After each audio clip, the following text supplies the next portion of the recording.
Welcome back to Dronacharya IAS YouTube channel. You are watching daily editorial analysis covering 12th July 2022. इस video lecture में हम आज के important articles cover करेंगे। आज इस वीडियो में हम दो आर्टिकल्स डिस्कस करेंगे। First one is about the impact of green technology on marine diversity. Marine biodiversity के ऊपर ग्रीन टेक्नोलॉजी का क्या इम्पैक्ट है, इसे लेकर एक स्टडी आई है जिसमें जो कुछ थ्रेट्स हैं उन्हें हाईलाइट किया गया है। So will see what is this study about and after that will discuss the UN population report, the projections of it, the implications of the United Nations population report. India के respect में इस report में क्या आया है वो हम इस पर्टिकुलर वीडियो में कवर करेंगे। So let's begin with it. तो चलिए शुरुआत करते हैं। हमारा आज का पहला news article, the impact of green technology on marine biodiversity. ये topic GS paper 3 point of view से काफ़ी इम्पॉर्टेंट है। एक न्यू स्टडी आई है जिसमें मेरीन बायोडाइवर्सिटी के ऊपर जो मेजर थ्रेट्स हैं उनके क्या इम्पैक्ट्स हो सकते हैं उनको हाईलाइट किया गया है। और इस स्टडी में नेक्स्ट 5 to 10 ईयर्स में मेजर थ्रेट्स हमारी मेरीन बायोडाइवर्सिटी के लिए क्या रहने वाले हैं उनको यहाँ पे डिस्कस किया गया है। सो इस पूरे न्यूज़ आर्टिकल में हम सबसे पहले ये स्टडी क्या है वो देखेंगे, कौन कौन से इश्यूज़ यहाँ पे आइडेंटिफाई किए गए हैं, उन इश्यूज़ को यहाँ पे डिटेल में समझेंगे। तो ये टॉपिक इम्पॉर्टेंट हो गया when it comes to marine biodiversity, the threats, the impacts on the marine diversity. So what is this study about. देखिए ये जो स्टडी है ये एक जर्नल में पब्लिश हुई है which is nature ecology and evolution, and इसके अंदर जो ग्रीन टेक्नोलॉजी अडॉप्ट की है उस अडॉप्शन की वजह से उसके नेगेटिव इम्पैक्ट्स क्या हुए हैं और मरीन बायोडाइवर्सिटी उसे यहाँ पे हाईलाइट किया गया है। And for this the technique that has been used is called as horizontal scanning. तो 30 मल्टीडिसिप्लिनरी एक्सपर्ट्स थे जो इस हॉरिजन स्कैनिंग को यूज़ करते हुए कंक्लूजन पे पहुँचे हैं। हॉरिजन स्कैनिंग एक ऐसी टेक्निक है जिससे जो अर्ली साइंस होते हैं ऑफ सम इम्पॉर्टेंट डेवलपमेंट्स उनको आप डिटेक्ट कर सकते हैं। एक सिस्टमैटिक एक्सप्लेनेशन आती है विद रिस्पेक्ट टू कि कौन कौन से पोटेंशियल थ्रेट्स और अपॉर्चुनिटीज़ आ सकते हैं। तो ग्रीन टेक्नोलॉजी की अडॉप्शन से मेरीन बायोडाइवर्सिटी के ऊपर क्या नेगेटिव इम्पैक्ट्स आ सकते हैं उसे यहाँ पे समझा गया है by using the technique of horizon scanning. So it seeks to identify novel but poorly known issues. क्या कॉन्सिक्वेंस आज के टाइम पे वो इश्यूज़ बड़े इश्यूज़ नहीं हैं, लेकिन in next 5-10 years over the next decade उसके इम्पॉर्टेंट कॉन्सिक्वेंसेस क्या हो सकते हैं उनको यहाँ पे आइडेंटिफाई किया जाता है। तो इस मेथडोलॉजी को basically as a signpost की तरह हम यूज़ कर सकते हैं जिससे ऐसे पर्टिकुलर इश्यूज़ के ऊपर फोकस किया जाता है, एंड आगे चल के जो रिसर्चर्स हैं वो अपनी सपोर्ट इसके रिस्पेक्ट में प्रोवाइड कर सकते हैं। उस पर्टिकुलर एरिया में जो यहाँ पे फ्लैग किए गए हैं उनके ऊपर अभी से काम हो सकता है, अभी से इन्वेस्टमेंट एरियाज़ को मिल सकती है ताकि आगे चल के इनका जो मेजर इम्पैक्ट है वो ऐसा ना रहे। तो ये जो हॉरिजन स्कैनिंग है ये इम्पॉर्टेंट टेक्निक है जिससे आप फ्यूचर में आने वाले जो पोटेंशियल थ्रेट्स और अपॉर्चुनिटीज़ हैं उनके अर्ली साइंस को यहाँ पे डिटेक्ट करते हैं। इवन जो हॉराइजन स्कैन 2009 में हुआ था, it gave early warning about the danger of microplastic. ऐसे प्लास्टिक डेब्रीज जो कि 5 mm से कम है, इसका डेंजर 2009 के हॉरिजन स्कैन में आ चुका था कि मेरीन एनवायरनमेंट के ऊपर इसका क्या इम्पैक्ट हो सकता है। एंड जिसके बाद US, UK इन कंट्रीज ने सबसे पहले ऐसे कॉस्मेटिक्स को बैन किया जिनके अंदर माइक्रोबीड्स थी। तो थोड़ा पहले, एक डिकेड पहले, 5 से 10 साल पहले अगर हम थ्रेट्स को पहचान लें और उन थ्रेट्स को रोकें, उनकी तरफ काम करें, तो जो मेरीन बायोडाइवर्सिटी के ऊपर जो नेगेटिव इम्पैक्ट होना था वो नहीं होगा। So this is the technique called as horizon scan. अब यहाँ पे हमारा जो यूनाइटेड नेशंस CBD है, United Nations Convention on Biodiversity, वो इम्पॉर्टेंट हो जाती है।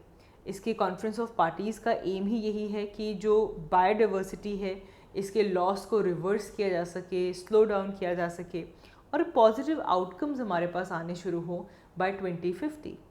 तो इस गोल को अचीव करने के लिए भी जो राइट अप्रोच है वो तो यही है कि प्रेजेंटली हमें ये पता चले कि हम ऐसा क्या कर रहे हैं फ़िलहाल, हमारी ऐसी कौन सी ग्रीन टेक्नोलॉजी है जो कि आगे चल के मेरीन इकोसिस्टम के ऊपर नेगेटिव इम्पैक्ट्स लेकर आ सकती है, ताकि हम प्रेजेंट टाइम्स में ही उन टेक्नोलॉजीज़ को, उन मेथड्स को, उन स्टेप्स को रोकें, उन एरियाज़ में और रिसर्च करें और इन्वेस्टमेंट करें. So that is what the aim of the horizon scan is. तो इस स्टडी में हुआ क्या है, अब इस स्टडी के अंदर जो इश्यूज़ आइडेंटिफाई किए गए हैं, कुछ 15 होराइजन इश्यूज़ आए हैं हमारे पास, जिनको 3 कैटेगरीज़ के अंदर डिवाइड किया गया है. First category is about the ecosystem impacts. Ecosystem impact में अब आप देखिए ये सब अपने आप में अलग से मेंस के क्वेश्चंस बन सकते हैं. ये सब अपने आप में एक पोटेंशियल एरिया है जिसके बारे में आपने सोचना है. सबसे पहले आता है इकोसिस्टम इम्पैक्ट. इकोसिस्टम इम्पैक्ट में number 1 comes the wild fire impact on the coastal and marine ecosystem. जो वाइल्ड फायर हम देख रहे हैं कि इतने इंसिडेंसेस बढ़ चुके हैं वाइल्ड फायर के, वाइल्ड फायर का इम्पैक्ट कोस्टल और मेरीन इकोसिस्टम के ऊपर क्या होगा, वो इस स्टडी के अंदर हाईलाइट किया गया. Then the coastal darkening. एक इशू हमारे पास आ रहा है कि जो कोस्टल एरियाज़ हैं वो डार्कन अप होने शुरू हो रहे हैं, तो कोस्टल डार्कनिंग क्या है. Then the increased toxicity of metal pollution due to ocean acidification. Ocean acidification एक प्रॉब्लम तो है ही. ओशन का जो वाटर है वो एसिडिफाई होता जा रहा है, पीएच उसका ड्रॉप करता जा रहा है. साथ ही में वहाँ पे जो मेटल पोल्यूशन है वो भी बढ़ चुका है, उसकी टॉक्सिसिटी भी इंक्रीज हो चुकी है. Fourth one is equatorial marine communities are becoming departed due to climate migration. तो इक्वेटोरियल एरिया के अंदर जो मेरीन कम्युनिटीज़ हैं इनके ऊपर क्लाइमेट माइग्रेशन का क्या इम्पैक्ट है, why are they migrating, that we need to know. And then the fifth one is the effect of altered nutritional content of fish due to climate change. Fish का जो nutritional content है वो alter हो चुका है because of climate change. तो ecosystem के impacts में ये 5 इम्पैक्ट्स आ गए: wildfire, coastal darkening, metal toxicity, the climatic migration, nutritional content of fish are changing. Similarly resource exploitation को लेकर भी यहाँ पे हमारे पास 5 इम्पैक्ट्स आते हैं. सबसे पहले the untapped potential of marine collagen and their impact on the marine ecosystem. Then we have the impact of expanding trade for fish swim in bladders on target and non-target species. तो ये जो trade expand हम कर रहे हैं उसका impact क्या होगा, that is the second one on the resource exploitation. Then there is the third one which comes as the part of impact of fishing from the mesoparasitic species on the biological ocean pump. Then the fourth one is the extraction of lithium from the deep sea brine ports. New technologies जो हैं वहाँ पे भी issues हैं. One is जो marine activities हैं उनके साथ वो किस तरह हैम्पर कर रही हैं, कैसे कोलोकेशन चल रही है इनके बीच में. देन फ्लोटिंग मेरीन सिटीज़ का कॉन्सेप्ट यहाँ पे आ जाता है. Then there is trace element of contamination which is compounded by global transition to green technology. Green technology को अडॉप्ट करते हुए भी वो कौन से ट्रेस एलिमेंट्स हैं जिनकी कंटामिनेशन हो रही है. Then there is a new underwater tracking system which is to study the non surface marine organisms, marine animals. इसका इम्पैक्ट क्या होगा. Then they are soft robots which are used for the study. Also what will be the effect of the biodegradable material in the marine ecosystem. So these are 15 horizon issues जो कि इन 3 categories में divide किए गए हैं: ecosystem impacts, resource exploitation and new technologies. तो एक एक करके डिटेल में समझते हैं. सबसे पहले इकोसिस्टम इम्पैक्ट्स को देखते हैं. इकोसिस्टम इम्पैक्ट में भी पहला क्वेश्चन जो रेज हो रहा है that is the impact of wild fire on the coastal and marine ecosystem. Coastal और मेरीन इकोसिस्टम के ऊपर वाइल्ड फायर की वजह से क्या इम्पैक्ट होता है. अब देखें, जो वाइल्ड फायर आ रही है तो एक जगह पे फायर हुई, लेकिन उसके बाद वहाँ पे विंड्स चलेंगी, रेनफॉल होगी, जिसकी वजह से जो भी एरोसोल्स थे या फिर जो भी सॉल्युबल फॉर्म ऑफ मिनरल्स थे, न्यूट्रिएंट्स थे, ट्रेस मेटल्स थे, ये ट्रांसपोर्ट होने शुरू हो जाते हैं। चाहे उसको एयर विंड की फॉर्म में ट्रांसफ़र करके लेकर आए, चाहे वाटर के थ्रू वो ओशंस में पहुँचे, वो रिवर्स के थ्रू पहुँचे, सरफेस वाटर के थ्रू पहुँचे। तो जो एरोसोल्स हैं, जो सॉल्युबल न्यूट्रिएंट्स हैं, ट्रेस मेटल्स हैं, वो काफ़ी लंबा डिस्टेंस ट्रैवल करके कोस्टल एरिया में मेरीन इकोसिस्टम तक पहुंच सकते हैं। और इसका इम्पैक्ट भी हमें देखने के लिए मिला। जब ऑस्ट्रेलियन वाइल्ड फायर हुई थी, इसकी वजह से जो वहाँ पे सदर्न ओशन है, काफ़ी ज़्यादा फाइटोप्लैंक्टन्स की ग्रोथ ट्रिगर हो गई थी। फाइटोप्लैंक्टन्स बहुत बढ़ गए थे along with the fishes. Phytoplanktons का बूम आएगा तो फाइटोप्लैंक्टन्स खाती कौन है? Fishes. And there were also invertebrate kills in the estuaries because of this as well. तो एक जगह के ऊपर वाइल्ड फायर, उसकी वजह से न्यूट्रिएंट्स, मेटल्स, एरोसोल्स, इनका ट्रांसपोर्टेशन, और उसकी वजह से कुछ स्पीशीज़ को एडवांटेज मिल जाता है over the other. Next comes coastal darking. Coastal darkening क्या है? आपका जो कोस्टल वाटर है, जब उसका वाटर का कलर जो है वो चेंज हो जाता है, जो क्लैरिटी है उसमें आपको चेंज देखने के लिए मिलता है। वाटर डार्क हो गया, ऑर्गेनिक कार्बन वाटर के अंदर बढ़ गई, आयरन पार्टिकल्स बढ़ गए, जो सस्पेंडेड सेडिमेंट्स हैं वो काफ़ी ज़्यादा हैं, टर्बिडिटी बहुत ज़्यादा है, जिसकी वजह से जो वाटर है वो डार्कन अप हो गया। अब अगर ये मॉडरेट तरीके से हो, ज़्यादा एक्सट्रीम ना हो, मॉडरेट हो, तो इसका बेनिफिट भी होता है। इसे कुछ पॉजिटिव इम्पैक्ट्स भी हैं, क्योंकि जो कोरल ब्लीचिंग है वो उतनी नहीं हो पाएगी जब वाटर थोड़े से डार्क हो जाते हैं। बट जब ये काफ़ी इंटेंसीफाई हो जाए, बहुत ज़्यादा डार्क वाटर हो जाए, तो इसका इकोसिस्टम के ऊपर नेगेटिव इम्पैक्ट होता है। थर्ड क्वेश्चन हमारे पास था about the toxicity of the metal pollution due to ocean acidification. अब ओशन एसिडिफिकेशन की वजह से जो मेटल कंटेंट है वो इंक्रीज़ हो चुका है, जो लेवल ऑफ कंटामिनेशन है मेरीन ऑर्गेनिजम्स के अंदर, पॉपुलेशन के अंदर, वो बढ़ चुकी है। So toxicity has increase because of this. फिर क्लाइमेटिक माइग्रेशन हमें देखने के लिए मिल रही है।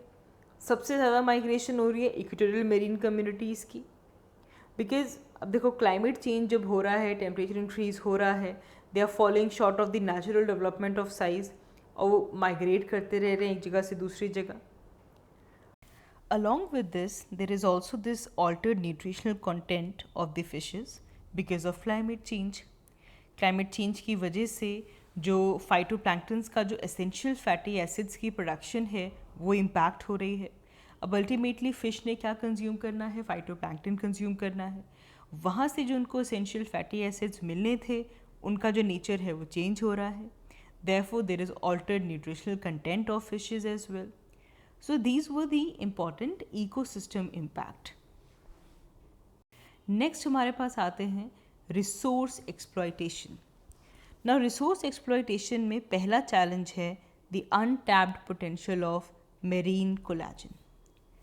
यहाँ पे जो हमारे sponges हैं, जो jellyfishes हैं, they are a very premium source of marine collagen. लेकिन उसे हम अभी तक अनटैप जो है वो नहीं कर पाए हैं।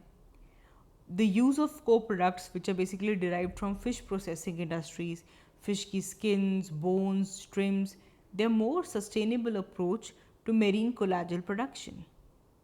लेकिन अभी तक जो स्पॉन्जेस और जेलीफिश का जो सोर्स है उसे टैप नहीं किया गया है। Also another challenge is the expanding trade for the fish swim bladders. तो अब काफ़ी ज़्यादा डिमांड जो है वो इंक्रीज़ हो चुकी है of the fish swim bladders. It is also called as fish maw. तो it can trigger an expansion of the unsustainable harvest of the fish population. अगर एक पर्टिकुलर काइंड ऑफ फिश की डिमांड इतनी बढ़ जाएगी तो इससे जो अनसस्टेनेबल हार्वेस्टिंग प्रैक्टिसेस हैं फिश पॉपुलेशन के लिए वो बढ़ सकती हैं। Plus there is also fishing for mesopelagic species. अब mesopelagic species are generally unsuitable for human consumption, but they can potentially provide fish meal for aquaculture. उनको फर्टिलाइज़र के लिए यूज़ किया जा सकता है, एक्वाकल्चर के लिए यूज़ किया जा सकता है। डायरेक्टली ह्यूमन कंजम्पशन में मीज़ोपेलेजिक फ़िश स्पीशीज़ जो हैं वो हम कंज्यूम नहीं कर सकते, लेकिन जो एक्वाकल्चर हो रहा है, फर्टिलाइज़र्स की मैन्युफैक्चरिंग हो रही है, उसमें जो मीज़ोपेलेजिक स्पीशीज़ हैं उन्हें यूज़ किया जाता है। तो इसका पोटेंशियल क्या है, इसका थ्रेट क्या है? In future they could be the large scale removal of the mesopelagic fishes, जो कि एक मेजर पाथवे है for carbon transportation in the greater depths. उनको ही बहुत ज़्यादा हम डिस्टर्ब करने वाले हैं। They would be the large scale removal, तो इससे जो कार्बन ट्रांसपोर्ट है वो डिस्टर्ब हो जाएगा। Then there is extraction of lithium from the deep sea brine pools. अब जो ब्राइन पूल्स हैं वहाँ पे काफ़ी एंडेमिक और जेनेटिकली डिस्टिंक्ट स्पीशीज़ प्रेजेंट होती हैं। They still largely are undiscovered and they are waiting for their formal description right now. लेकिन अगर हम डीप सी ब्राइन पूल्स से लिथियम एक्सट्रैक्ट करते हैं तो उससे ये जो एंडेमिक और जेनेटिकली डिस्टिंक्ट स्पीशीज़ हैं वो अफेक्ट हो सकती हैं। So these are some of the challenges in terms of the resource exploitation. फिर नेक्स्ट जो हमारा चैलेंज कैटेगरी जो आती है that is with respect to the new technology.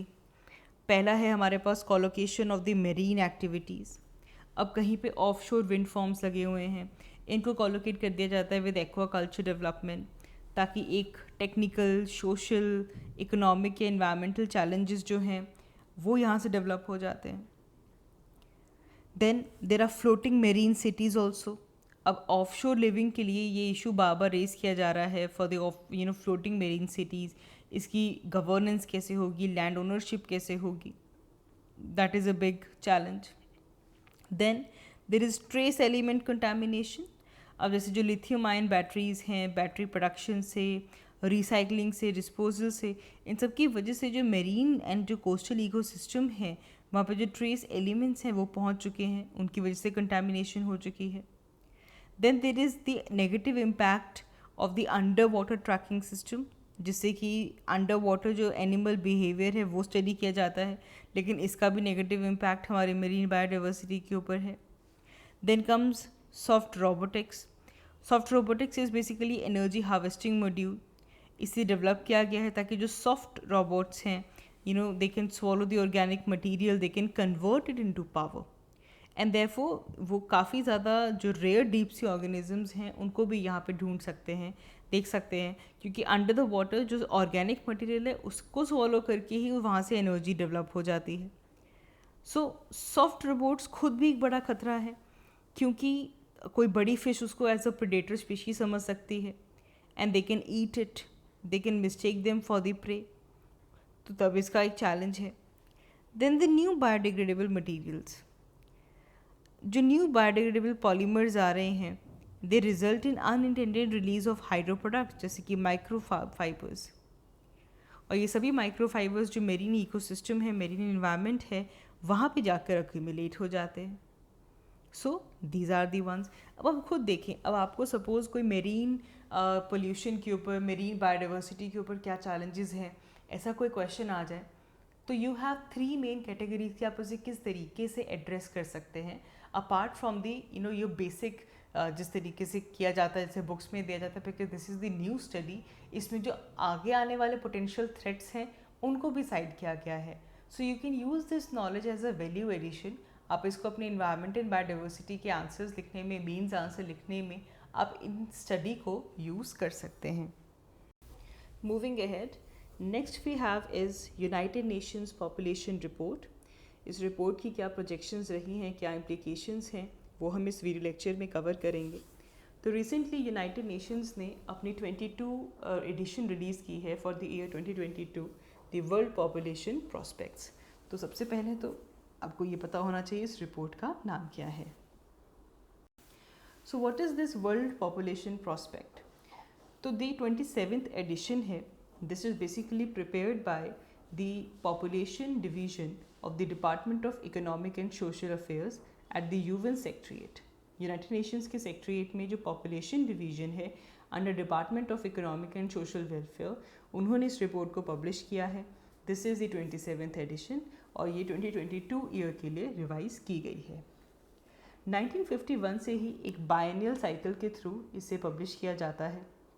इसमें 1950 से लेकर प्रेजेंट टाइम तक क्या पॉपुलेशन एस्टिमेट्स हैं डिफरेंट कंट्रीज़ के, डिफरेंट एरियाज़ के, उनको यहाँ पे एनालाइज किया जाएगा। जो लेटेस्ट असेसमेंट आया है उसके अंदर डिफरेंट कंट्रीज़ के सेंसस को लिया गया है। अलॉन्ग विद दिस जो वाइटल रजिस्ट्रेशन सिस्टम्स हैं वहाँ से पॉपुलेशन को मेजर किया गया है, और कुछ हद तक जो नेशनल रिप्रेजेंटेटिव सैम्पल सर्वेज हैं उनकी हेल्प भी यहाँ पे ली गई है। 2022 रिवीजन जो की गई है, it basically shows the projection to the year 2100, and by the year 2100 हमारे जितने भी ग्लोबल, रीजनल, नेशनल लेवल पे जो पॉपुलेशन ग्रोथ है इसका इम्पैक्ट हमें देखने के लिए मिलेगा। So for the instance for the first time जो एस्टिमेट्स हैं, जो प्रोजेक्शंस हैं, they are presented in 1 year interval of age और the time. Usually 5 year interval के बाद आता है, लेकिन पहली बार ऐसा हुआ है कि दूसरी रिपोर्ट के कंपैरिजन में जो 1 साल के गैप के बाद जो लेटेस्ट एडिशन है वो आ चुकी है। मेजर टेक अवेज क्या रहे हैं? सबसे पहले अगर हम यहाँ पॉपुलेशन ग्रोथ की बात करें तो वो पॉजिटिव है, world population will continue to grow, लेकिन जो पेस ऑफ ग्रोथ है वो स्लो डाउन हो रहा है। By 2030 the population is expected to grow to around 8.5 billion and 9.7 billion by 2050 and 10.4 billion in 2100। तो डेफिनेटली ग्लोबल पॉपुलेशन ग्रो कर रही है, इंक्रीज कर रही है, लेकिन जो ग्रोथ है वो कंपैरेटिवली स्लो है। 2020 में जो ग्लोबल ग्रोथ रेट हमारे पास आई है that was under 1% per year, and this is for the first time since 1950s। पहली बार 1950s के बाद ऐसा हुआ है कि जो ग्लोबल ग्रोथ रेट है वो 1% से कम रही है। ग्रोथ रेट की अगर हम बात करें तो ये डिफरेंट कंट्रीज, डिफरेंट कॉन्टिनेंट्स में अलग अलग है। More than half of the projected increase in global population up to 2050 will be concentrated in just 8 countries. More than half जो पॉपुलेशन ग्रोथ होने वाली है वो सिर्फ 8 कंट्रीज़ में ही कंसंट्रेट होने वाली है। DRC, democratic republic of Congo, Egypt, Ethiopia, India, Nigeria, Pakistan, Philippines and united republic of Tanzania. These are the 8 countries जहाँ पे मोर देन 50% जो इंक्रीज पॉपुलेशन का है वो इसी एरिया में होने वाला है। प्लस ओल्डर पर्सन की बात करें तो जो ओल्डर पॉपुलेशन है वो भी इंक्रीज़ कर रही है, बेशक वो नंबर की बात हो या शेयर की बात हो। Now the share of global population who are above 65 years of age, it is expected to rise from 10% to 16%। 2022 में अभी फ़िलहाल ग्लोबल पॉपुलेशन जो 65 ईयर से ज़्यादा है इनका जो शेयर है वो 10% है, लेकिन 2050 तक ये 16% हो जाएगा। देन फर्टिलिटी की बात करें तो जो वर्किंग एज पॉपुलेशन है there is also increase concentration of that 25 years से लेकर 64 ईयर्स के बीच में। तो यहाँ पे जो फर्टिलिटी के अंदर काफ़ी ड्रॉप आया है, जिसकी वजह से वर्किंग एज पॉपुलेशन इंक्रीज हुई है, and this is the opportunity for the accelerated economic growth per capita. क्योंकि अगर हम एज डिस्ट्रीब्यूशन शिफ्ट देखें टाइम बाउंड मैनर में तो डेमोग्राफिक डिविडेंड जो कि वर्किंग एज पॉपुलेशन है, अगर उसका शेयर ज़्यादा होगा तो उतनी ज़्यादा वर्किंग क्लास आपके पास प्रेजेंट है, उतनी ही इकोनॉमिक डेवलपमेंट उस पर्टिकुलर कंट्री की हो पाएगी। अपार्ट फ्रॉम दिस माइग्रेशन भी एक इम्पॉर्टेंट फैक्टर है जिससे पोल्यूशन के ऊपर इफेक्ट पड़ता है। Over the next few decades जो माइग्रेशन है वो सबसे बड़ी पावर ऐसी होगी जिससे कि जो पॉपुलेशन ग्रोथ है हाई इनकम कंट्रीज़ के अंदर वो इंक्रीज़ होगी। Then there was also impact of कोविड-19 पैंडमिक। कोविड-19 पैंडमिक ने पूरा का पूरा पॉपुलेशन चेंज कर दिया है in terms of all the characters, चाहे वो फर्टिलिटी की बात हो, मोर्टालिटी की बात हो, माइग्रेशन हो, इन सभी पैरामीटर्स को कोविड-19 ने अफेक्ट किया है। जो ग्लोबल लाइफ एक्सपेक्टेंसी है वो डिक्रीज़ हो चुकी है। 2019 में 28.8 था, अब 2021 में 71 ईयर्स है, and this is mostly because of the impact of the corona virus. Covid pandemic disease की वजह से जो ग्लोबल एक्सपेक्टेंसी एट बर्थ है, life expectancy at the birth, वो डिक्रीज़ हो चुकी है।